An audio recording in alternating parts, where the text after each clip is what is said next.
Nós já estamos aqui nos últimos dias e últimos acontecimentos do ministério de Jesus na região da Galileia. Depois, ali no capítulo de número 11, ele já vai para Jerusalém e fica por Jerusalém. Então, nós estamos nos minutos e momentos finais da vida de Cristo ali na Galileia.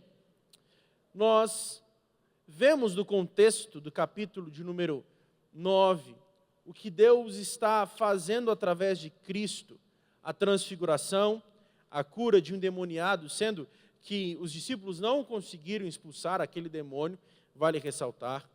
Não somente isso, a predição da morte de Cristo e o verdadeiro serviço.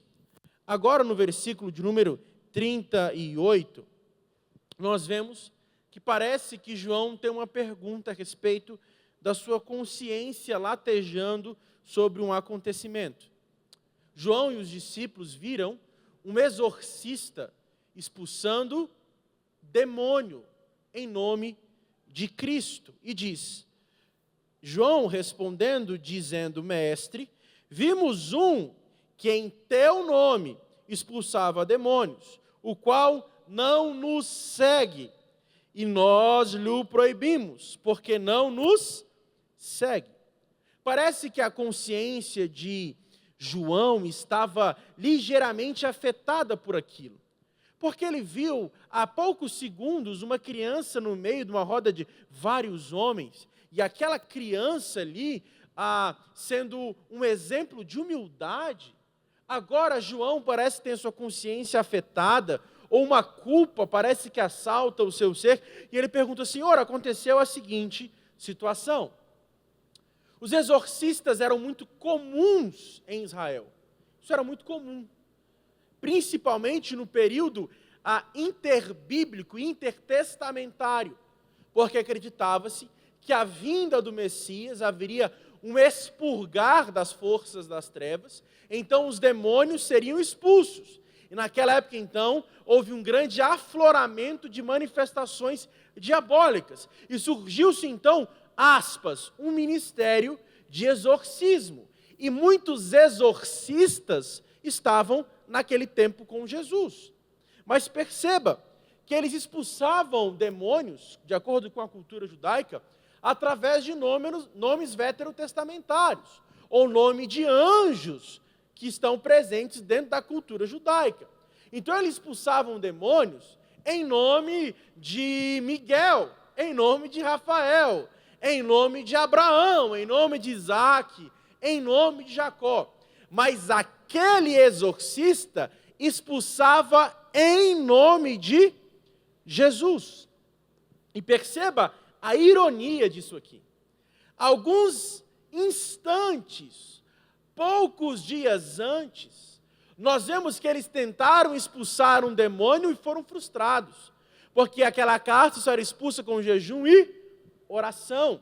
Aquele demônio não saiu. Então, perceba que aqui há claramente uma espécie de meio da graça de acabar com o ego inflado dos discípulos. Como assim, alguns dias atrás, nós não conseguimos expulsar um demônio, e chega um camarada que não é dos nossos, e está expulsando o demônio no nome de Cristo. Perceba ainda que eles falam o seguinte, Marcos deixa claro, eles expulsam os demônios, mas ele não nos segue. Ele não nos segue. Não está falando, ele não segue o Senhor. Ele está falando, ele não nos segue. Há dois problemas aí.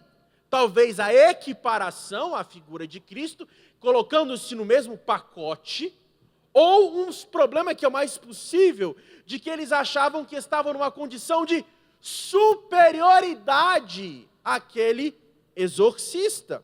E ele falando, ele não nos segue. O eco do ego estava sendo solapado naquele momento. A preocupação de João era que eles tinham visto um homem expulsar demônios que não fazia parte dos 12, mas que teve a graça e a autoridade de resolver aquele problema espiritual. A questão é, quem era aquele homem? Não sabemos. O texto diz que era um homem. Sabemos que era um homem crente em Jesus, porque ele expulsou em nome de Jesus, e ele de fato tinha uma certa comunhão ou relacionamento com Cristo, porque ele não somente expulsa, mas ele tem autoridade para expulsar. Não sabemos quem era, não sabemos qual era o seu ministério, ou o que ele fazia, nós sabemos que ele era um homem que expulsou demônios e que cria em Jesus. João, porém, proíbe aquele homem expulsar demônios, pelo simples fato daquele homem não pertencer ao colégio apostólico. A grande questão aqui é que muitas vezes nós queremos tornar a igreja um clube social. Nós queremos tornar a igreja um gueto, tornar uma igreja uma associação. Queremos tornar a igreja algo que não se aproxima do reino, mas aproxima-se de um império, onde nós temos autoridade, e se você não faz parte do meu grupo, você não é bem-vindo aqui. Muitos querem transformar a igreja num clube para sócios. Se você fizer parte da minha galera, você vai ter um negócio diferente. Você vai ter uma aptidão espiritual distinta. Tornando uma igreja, o corpo de Cristo, em uma fragmentação. Fazendo muito próximo o que aconteceu anos depois lá em Corinto. Eu sou de Paulo, eu sou de Apolo, eu sou de Cefas, mas eu sou de Cristo. Tornando a igreja um partido. Tornando a igreja um gueto, um clube para sócios e para associados. A teologia de João era muito clara. Somente os apóstolos estavam verdadeiramente capacitados. E aqueles que não eram apóstolos não poderiam expulsar aquele demônio. De modo que eles achavam que eles tinham um monopólio do ministério de Jesus. Vai esquentar um pouco o caldo daqui a alguns instantes, mas até lá eu preciso enfatizar isso. Muitos querem domesticar Jesus. Jesus é o leão da tribo de Judá. Jesus não é o leão de circo que você coloca numa redoma, coloca numa apresentação e ele faz o que você quer. Jesus não é domesticável. Jesus não está distrito à minha vontade. Há 5 pontos de um lado, 5 pontos de outro. Ou há ministérios Y e ministério X. Não! Jesus não está associado a pessoas que pretendem domesticá-lo. E, infelizmente, muitos tentam domesticar Jesus. Não, Jesus, o Senhor faz parte do meu monopólio, do meu controle. O Senhor faz parte do meu gueto, do meu grupo. O Senhor está domesticado à minha vontade. Aquele não é bem-vindo. Já esse é bem-vindo. Não. Eu escolho quem pode e quem não pode ser usado no reino. E o versículo 39 prossegue. Jesus, porém, lhe disse: não lhe proibais, porque ninguém que há que faça milagres em meu nome e possa logo falar mal de mim. A razão é óbvia. Quem está em Cristo tem frutos do ministério de Cristo, e não somente isso. Ele fala bem, ele testifica, ele dá testemunho do Cristo. Mas perceba algo que está implícito no texto. Quando Jesus fala não lhe o proibais, aqui este verbo está no presente perfeito. É um ato único, peremptório, terminativo. Jesus está criando ali uma doutrina. A partir de agora, não proíba ninguém de realizar a manifestação do meu reino. Naquele exato momento, ele está criando uma doutrina dizendo, a partir de agora, eu estou falando de uma vez, não proíba ninguém de fazer o meu reino ser manifesto. É válido aqui destacarmos que Jesus está falando o seguinte, parem de ser empecilho para o manifestar do meu reino. Parem de ser pedra de tropeço para o manifestar do meu reino.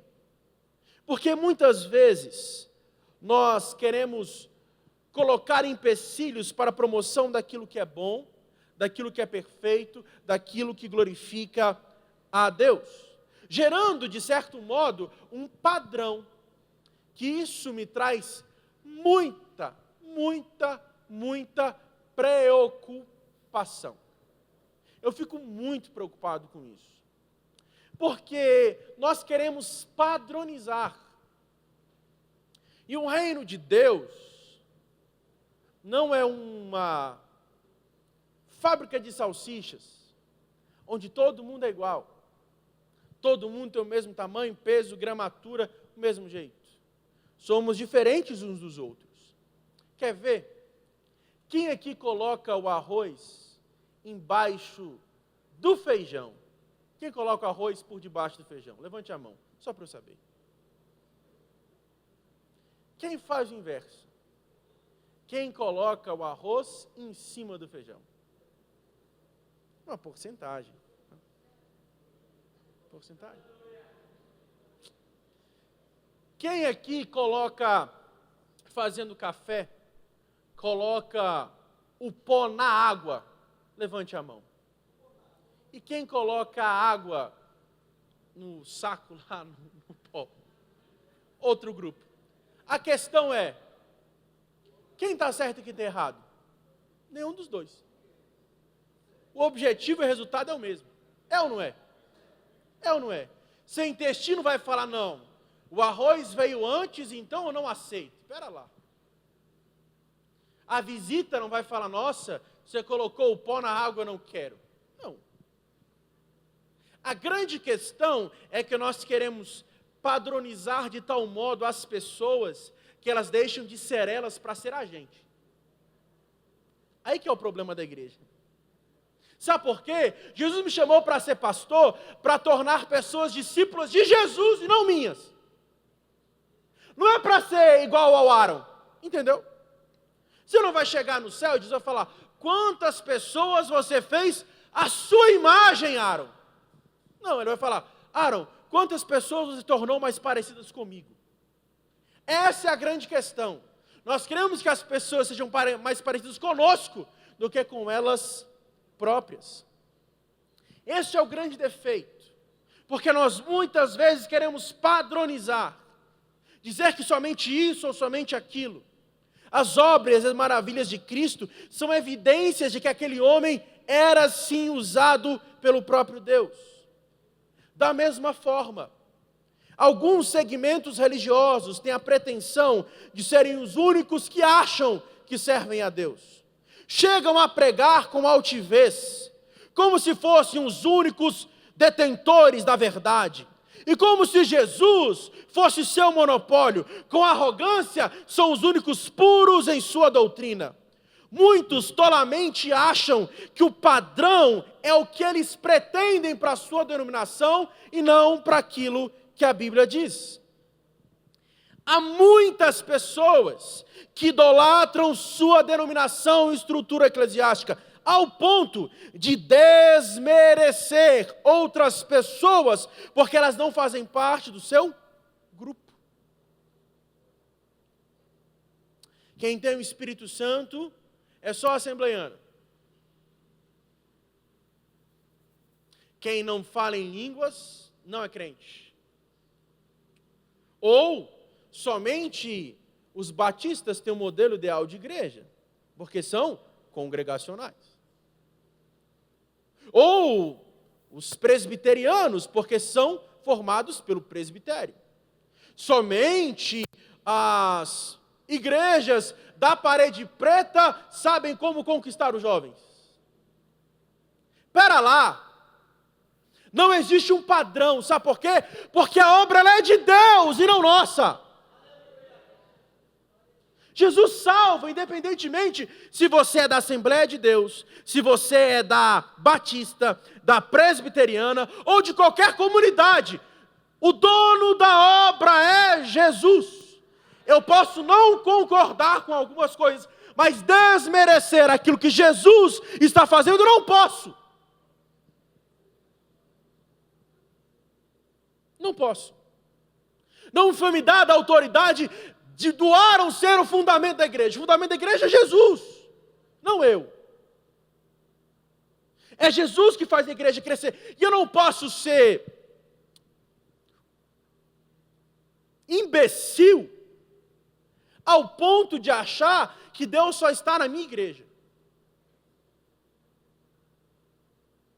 Não, a igreja aqui embaixo, não, Deus não está com ele. Deus está com a gente. Não, Deus está lá, Deus está aqui também. Ah, não, porque aquela igreja ali, a estética tal, e está errado. Não, Deus está abençoando do mesmo jeito. Posso não concordar, mas eu não concordo não ferindo. Eu não concordo porque eu não concordo. Eu não vou precisar denigrir a imagem de ninguém. Nem falar que aquela pessoa não pertence ao colégio apostólico, ou não pertence aos meus, porque ela pensa de modo diferente do meu. Não. A obra de Deus não funciona assim. Muitos podem definir em suas tradições, em delírios de grandeza, um conjunto de crenças especificadas, ao ponto de, não, somente a minha igreja tem o poder, somente a minha igreja tem autoridade, somente a minha igreja Deus fala, na igreja dos outros Deus não fala mais, somente na minha igreja, somente entre os meus é que Deus opera. Nós jamais chegaremos a lugar algum sem nós darmos a mão para o avanço do reino de Deus. Eu preciso aprender com alguém que pensa diferente de mim. Preciso aprender. Preciso. Eu preciso entender por que igrejas com a parede preta estão alcançando mais jovens do que a minha. Eu preciso ir lá e beber daquela fonte e falar, o que você está fazendo? Me ensina. Eu quero que meus jovens cresçam também. E não simplesmente falar, não, eu não quero ouvir nada do que eles têm para falar. Ou eu não posso ser imbecil ao ponto de achar de que eu não posso beber de outras fontes teológicas porque eu sou pentecostal raiz. Não, eu não vou ler o reverendo Augusto Nicodemos porque ele é calvinista. Espera lá. Não vou ler o reverendo Hernandes Lopes porque ele é presbiteriano, calvinista. Não, eu não vou na igreja tal porque ela é batista, porque ela é isso, porque ela é aquilo. Muitos estão vivendo a teologia de João e não a teologia de Jesus. Estão aprendendo a ser discípulos de João e não discípulos de Jesus. Mas isso não é de agora. Sabe o que eu acho fenomenal? É que o homem sempre faz as mesmas coisas desde que o mundo é mundo. Nós lemos aqui, Números capítulo 11, versículos 26 ao 29. O Espírito do Senhor vem sobre Moisés, esse Espírito sai dele e vai para os 70 anciãos, dentre eles nós temos Eldade e Medade. E eles profetizam, mas eles profetizam no arraial. Aí chegou um fofoqueiro. A palavra é essa. Fofoqueiro. Mexeriqueiro. Língua solta. E falou, Moisés, tem um povo no arraial lá, tem 2 camaradas que estão profetizando.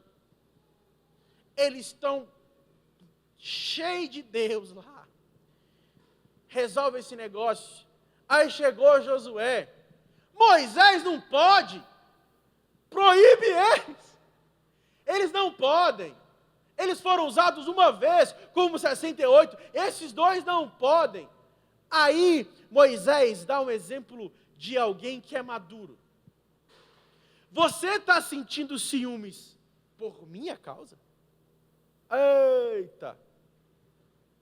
Você está enciumado por minha causa?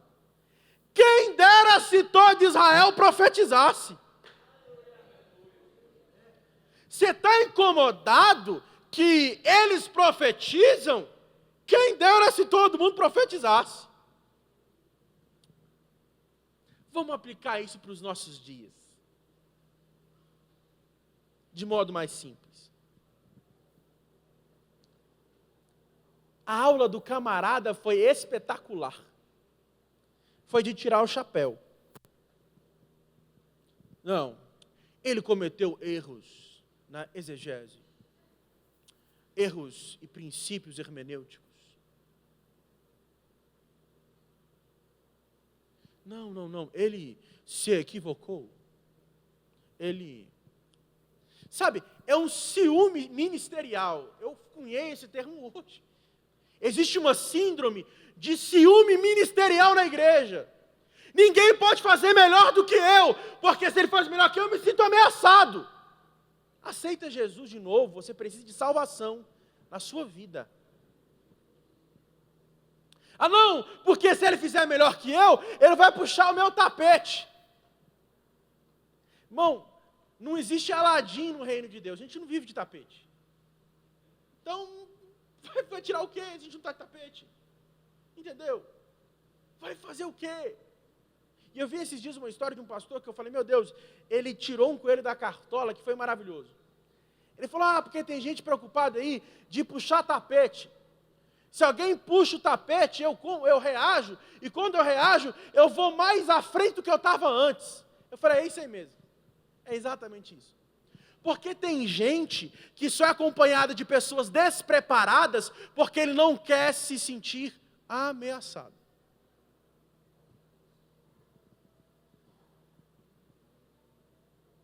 Se o camarada faz uma coisa boa, está ameaçando o meu ministério. Saia daqui, você não é bem-vindo. Se você é ruim, melhore. Mas não atrapalha quem sabe fazer, não. Não atrapalha quem sabe fazer. Se você não dá conta, pede ajuda. Até porque você não vai conseguir fazer tudo ao mesmo tempo. Não dá para fazer tudo ao mesmo tempo. Não, eu vou continuar aqui com o irmãozinho, porque o irmãozinho não oferece perigos ao meu ministério. Quem te chamou foi Deus. Quem te escolheu foi Deus. E se foi Deus que te escolheu, se foi o Senhor que te capacitou, não tem ninguém na terra que possa tirar aquilo que Deus te deu. Mas se Ele te deu, se foi um homem, é problema seu. Mas se foi Deus que te deu, não adianta. Não adianta. Não adianta. Não adianta. Porque eu conheço alguns que são igual o pé de mangueira. Sabe o que é a mangueira? Sabe o que é o pé de manga? Não é? Onde a mangueira cresce, nenhuma árvore ao redor cresce. E tem gente que é igual mangueira, mata tudo em volta. Mata tudo em volta. Acaba com tudo. É a síndrome de Elias. Só tem eu. Se não for eu, não tem ninguém. Acabou. Porque eu oro e o céu fecha. Eu oro e o céu abre. Se não for eu, não tem ninguém. Quando eu oro, Deus cura. Quando eu jejuo, Deus age. Quando eu dobro o meu joelho, o céu se abre. Aí Jesus olhou para Elias e falou: Elias, fora você tem 7.000 que não se dobraram ante a estátua de Baal, que não se dobrou aos deuses pagãos. Fora você tem muita gente, porque ninguém no reino de Deus é insubstituível. Porque tem gente que quer criar monopólio na igreja. O meu departamento, seu departamento escarcel, nunca foi seu, sempre é de Jesus. É o meu grupo, é o meu gueto, é o meu povo. Que seu? Foi você que nasceu de uma virgem? Foi você que viveu em santidade? Foi você que morreu na cruz? Foi você que ressuscitou no terceiro dia? Quem disse que é seu?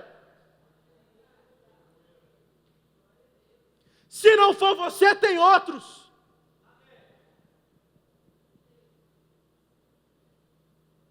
Eu falei que engrossar um pouco o caldo. Mas este ciúme ministerial, ele existe. Porque tem gente que torna a igreja não como um reino, torna a igreja um império. E eu conheço muita gente assim. Muita gente assim. Muita gente assim. Versículo 40. Aí Jesus dá um ensino espetacular. Porque quem não é contra nós é por nós. Como costumamos dizer, quem não ajuda, atrapalha. A nossa missão é maior do que as nossas diferenças. A nossa neutralidade é uma ilusão. Porque não há neutralidade no reino de Deus. Ou somos de Jesus, ou somos do diabo. Não tem meio termo, entendeu? Ou você é de Jesus, ou você é do diabo. Sempre vai servir um Senhor. Ou você vai servir ao Senhor Jesus, ou você vai servir o Satanás. Não tem meio termo. Não tem simpatizante. Ah, não, eu sou meio crente. Você vai para o inferno inteiro. Não tem essa. Ou você é de Jesus, ou você não é de Jesus. Quem é por mim, é por mim. Quem é contra mim, é contra mim. Não tem meio termo. Ou somos de Deus, ou não somos de Deus. Ou somos do diabo. Elias, se Baal é Deus, servir. Mas se Jeová é Deus, servir. Não dá para a gente ficar andando em cima do muro. Tentando servir a dois senhores. O próprio Jesus Cristo diz: ou você serve a mim, ou você serve a Mamon. Não dá para servir dois senhores, sabe por quê? Um tomará para si total domínio sobre a sua vida. A lição é clara. Não podemos ter a pretensão de julgar os outros, nem de considerar os únicos seguidores de Cristo, pelo fato das pessoas não estarem em nossa companhia. A intolerância e o exclusivismo está sendo corrigido aqui. Jesus não está dizendo que ele tem comunhão com hereges e com heterodoxos e com pessoas que estão aquém daquilo que ele estabeleceu como reino. Afinal de contas, Jesus não comunga com falsas doutrinas. Antes, ele reprovou claramente isso. Jesus não é a favor de universalismo ou de um ecumenismo. Não há unidade fora da verdade. Ou somos de Cristo, estamos na verdade, e na verdade somos um, ou se não estamos na verdade, somos antagônicos a Cristo. Jesus não aceita esse exclusivismo religioso, mas ao mesmo tempo ele também não aceita qualquer tipo de coisa. Como a gente fala, a igreja é para todos aqueles que querem ser transformados pelo poder do Evangelho. Não é vinde como estás e permaneça como eras. Aqueles que são de Cristo são nova criatura. O ciúme dos discípulos constitui um sério empecilho para o avanço do reino. Em vez deles chamarem as pessoas para ajudarem a missão de Cristo, eles estão excluindo aqueles que não são do seu grupo. Nós somos uma igreja. Amém? Somos uma igreja una. Amém? Vamos ler uns textos. 1 Coríntios 12, 12 e 13. 1 Coríntios 12, 12 e 13. Porque assim como o corpo é um e tem muitos membros, e todos os membros deste corpo, sendo muitos, são um só corpo, assim Cristo também é.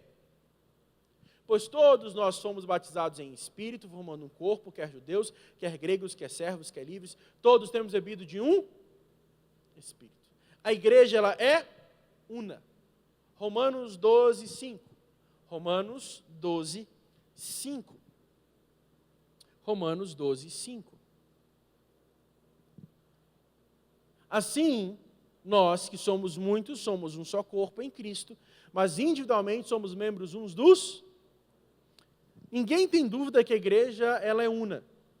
A igreja ela é formada por vários membros, e a formação desses membros forma um corpo. Todos na mesma página, amém? Todos entenderam isso.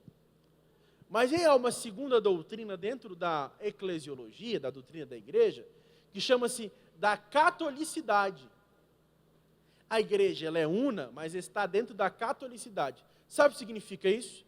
A igreja é una, mas ela é universal. Ela é constituída de pessoas de todas as tribos, línguas, nações, cor de pele, indiferente de qualquer idiosincrasia que exista. Nós, como igreja, somos constituídos de vários grupos sociais. Apocalipse, capítulo 7, versículo 9. Apocalipse 7, 9. Depois dessas coisas olhei, e eis que uma grande multidão, a qual ninguém podia contar, de todas as nações, tribos, povos, línguas, que estavam diante do trono, perante o Cordeiro, trajando as vestes como palmas brancas nas suas. Eu quero que você entenda isso aqui de modo abrangente. João está vendo povos de toda tribo, língua e nação. A pergunta é, como ele conseguiu identificar?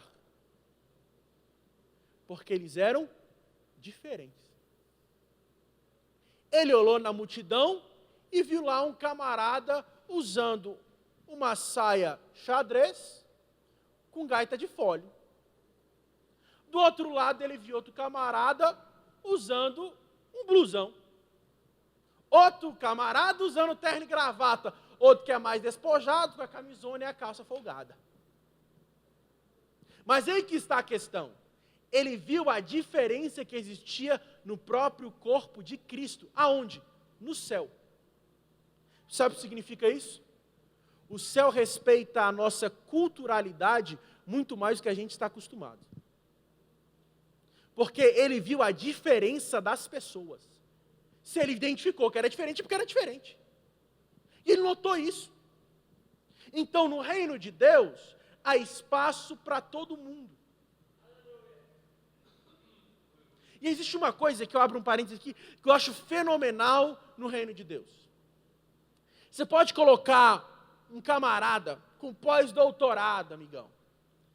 Sabe, o cara, ele é o brabo, ele é o especialista.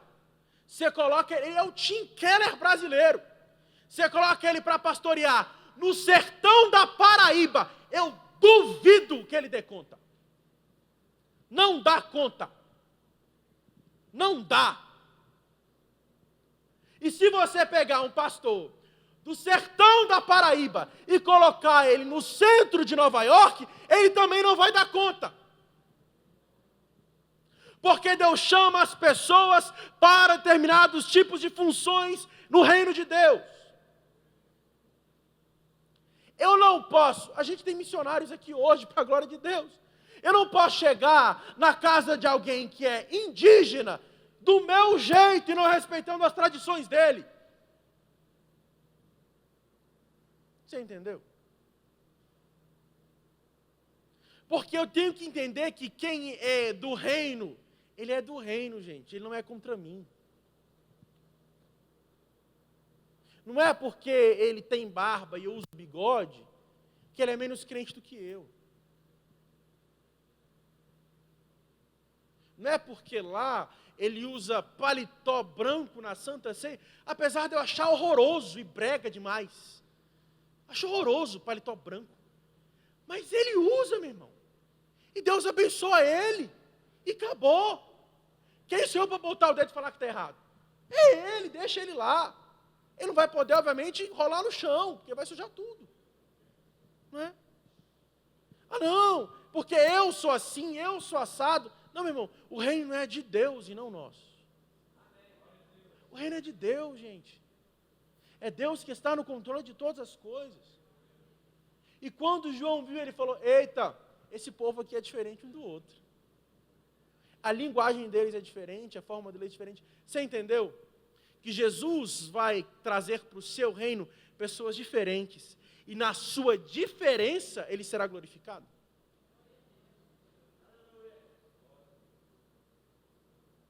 Por exemplo, tem alguém que sabe aqui o que é bom passado? Nossa, o negócio é bom passado. Sabe o que é bom passado?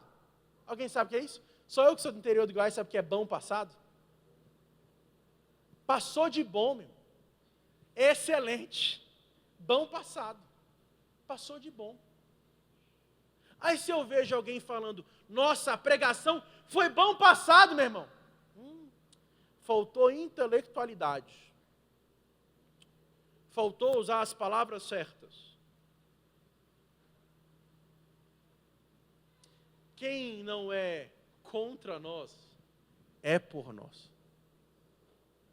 E essa é a realidade do reino de Deus. Nós não podemos falar de unidade e esquecer da catolicidade da igreja. A igreja ela é marcada por pessoas diferentes. Tudo diferente. Status social. Na igreja você tem do ajudante, do servente do pedreiro. E você tem o engenheiro na igreja. E isso é a beleza. A beleza da igreja está na nossa diversidade e não na nossa exclusividade. Mas na nossa diversidade. Nós somos diferentes e Deus te usa do jeito que você é. 41, para estarmos encerrando. Portanto, qualquer de vós que der de beber o copo de água em meu nome, porque sois discípulos de Jesus, ele é espetacular. Ele é espetacular. Como é que João falou no início da passagem? Eles não pertencem, eles não seguem a nós. Aí Jesus falou, vocês são discípulos de Cristo. Quem vocês estão achando que vocês são? Vocês são meus. Vocês são meus. Discípulos de Cristo. Vocês estão achando que vocês são a última Coca-Cola do deserto? Baixa a bola. Vocês são alguma coisa por minha causa, não é por causa da competência de vocês, não. Isso precisa ser destacado. Porque nós somos de Jesus e às vezes a gente se esquece disso. Romanos, capítulo de número 14, versículo 8. Romanos 14, 8, por favor. Porque se vivermos, para o Senhor vivermos. Se morrermos, para o Senhor morremos. De sorte que, ou vivamos ou morramos, somos do. Nossa vida pertence a Jesus. Nós somos de Jesus. 1 Coríntios, capítulo 6, versículo 19 e 20. 1 Coríntios 6, 19 e 20. Não sabeis que o vosso corpo é templo do Espírito Santo, que habita em vós, e proveniente de Deus, e que não sois de vós mesmos? Porque fostes comprados por um bom preço. Glorificai, pois, a Deus no vosso corpo, que é o vosso espírito, os quais pertencem a... Quem estava no domingo vai lembrar disso. Nós pertencemos a Jesus por direito de criação. Nós pertencemos a Jesus por direito de preservação. nós pertencemos a Jesus por direito de redenção. Nós somos de Jesus, porque Ele nos cria, Ele nos sustenta e Ele nos redime. Efésios 1:14. Efésios 1:14. O qual é o penhor da nossa herança, para a redenção da possessão adquirida, para louvor da sua glória. Nós somos de Jesus. Nós não somos de nós mesmos. Nós pertencemos a Jesus. Como nós aprendemos no culto de Santa Ceia, há 3 cruzes em Gálatas. E as 3 cruzes apontam para uma vida nova no Cristo. E no Cristo nós vivemos uma vida restaurada. E para mostrar que a igreja está vivendo em catolicidade, eu vou citar aqui um catecismo na Assembleia de Deus, porque estamos aqui para aprender sobre catolicidade. O que são os catecismos? Catecismos são métodos de ensino, principalmente para as crianças, para que elas aprendam verdades reais do reino de Deus, através de perguntas e respostas. Perguntas e respostas. E é um catecismo de Heidelberg, que é do século XV, 1583, se não me falha a memória, que faz uma pergunta e ele responde dizendo, a pergunta diz assim: qual é o único fundamento na vida e da morte? A resposta é: o único fundamento é o meu fiel Salvador Jesus Cristo.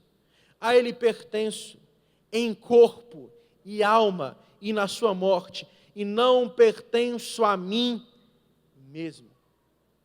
Com o seu precioso sangue Ele pagou por todos os meus pecados e me libertou de todo o domínio do diabo. Agora Ele me protege de tal maneira e que sem vontade de meu Pai não perderei nenhum fio de cabelo. Além disto, tudo coopera para o meu bem. Por isso, pelo Espírito Santo, Ele também me garante a vida eterna e me torna disposto a viver para Ele daqui em diante de todo o coração. Dando um pequeno spoiler, iniciaremos no mês de novembro, não comigo, porque eu não tenho competência para tal. Nós iremos aprender sobre a história da igreja. Porque tem gente que acha que a igreja começou há 10 anos atrás. A igreja foi descoberta de uma hora para outra.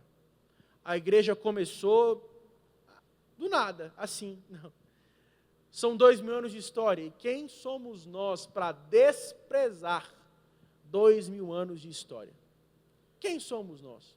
Então, por não ter competência, vou chamar uma pessoa que tem competência para nos ajudar e trazer os ensinos, intercalando comigo às terças-feiras. Porque nós precisamos colocar isso em nosso coração. Quando nós fazemos algo a Cristo, sabendo que pertencemos a Ele, e fazemos em seu nome, este ato de humildade desencadeia algo espiritual. Desencadeia algo que só o céu pode gerar: galardão. Aqueles que pertencem a Cristo e vivem uma vida comunitária, eles glorificam a Deus através da sua vida em comunidade e recebem galardão. Se alguém que estiver com sede der um copo de água aos meus pequeninos, esse receberá galardão. Filipenses 1, do 14 ao 18. Filipenses 1, do 14 ao 18. E muitos dos irmãos do Senhor, tomando ânimo com as minhas prisões, ousam falar a palavra mais confiadamente e sem temor. A verdade é que também alguns pregam a Cristo por inveja e por contenda, mas outros de boa vontade. Uns, na verdade, anunciam a Cristo por contenção, não puramente julgando acrescentar a aflição às minhas prisões. Mas outros por amor, sabendo que fui posto para a defesa do Evangelho. Mas que importa? Contanto que Cristo seja anunciado de toda maneira, ou com fingimento, ou em verdade, nisso me regozijo, me regozijarei ainda. Acabou, meu irmão. Acabou. Não tem mais assunto. Ele pode usar um método diferente do meu, mas se Cristo é glorificado, Deus está sendo exaltado através daquilo. Ponto. Por isso, eu e você precisamos colocar em nosso coração que precisamos dar as mãos com pessoas que pensam diferente de nós, que aprenderam de outra forma, que viveram de outra forma. Com isso, devemos ser facilitadores e não pedra de tropeço para o avanço do reino de Deus. O Senhor conhece os que são seus, ainda que dispersos e não pertencentes ao grupo apostólico. Nós não podemos ser empecilho, na verdade, nós devemos nos opor a qualquer impedimento para o crescimento da igreja. Os discípulos devem olhar para alguns instantes atrás e entender o que Jesus fez. E aqui eu encerro com a visualização do que Jesus fez. Jesus ensinou, pegando aquela criança nos braços, o que todo discípulo de Cristo deve fazer. Pegar os frágeis, os fracos, os escanteados e abraçá-los e não excluí-los. Porque Jesus pegou uma criança desprezada, sem valor para a sociedade da época, e abraçou, dizendo que no reino dele não tem inútil, todos têm um papel que glorificam a Cristo Jesus. Nosso papel como servos é espelharmos a Jesus e abraçar os pequeninos e não colocá-los para fora do nosso grupo. Vamos colocar de pé para isso fazer uma oração. Nós precisamos abraçar e não expulsar. Precisamos abraçar, irmãos. Precisamos abraçar. Sabe por quê? Conta-se na conversão de Spurgeon. Ele ainda criança, passando por uma igreja, um pastor com muita dificuldade em pregar. Estava numa escola bíblica dominical, era um tempo nevoso, frio. Estava somente 3 pessoas na igreja, o pastor, uma senhora e aquela criança. O pastor traz um sermão no culto de escola bíblica dominical, trazendo um sermão, e no final ele pergunta se alguém queria conhecer a Jesus. E aquela criança vai à frente, ou no seu lugar, ele não explica, e reconhece Jesus como seu Salvador. E aquele pastor não sabia que aquela criança seria o maior pregador, depois dos apóstolos, que o mundo já ouviu. Charles Haddon Spurgeon. Quem somos nós para desvalorizar, para desacreditar e descreditar os que são diferentes de nós? Senhor, nos ajude a olhar com os olhos espirituais, porque se for pelos olhos carnais, seria Eliabe e Samá, que seriam reis em Israel, não seria Davi. Mas o Senhor olha com os olhos do céu, os olhos do alto, e nos ensine a entender que nós estamos juntos aqui, trabalhando em prol do crescimento do reino, vivendo de fato essa multiplicidade, esse multifacetamento da sua presença em nós, porque o Senhor nos usa como somos, o Senhor nos usa da forma que somos, o Senhor nos usa com as nossas características, com as nossas peculiaridades.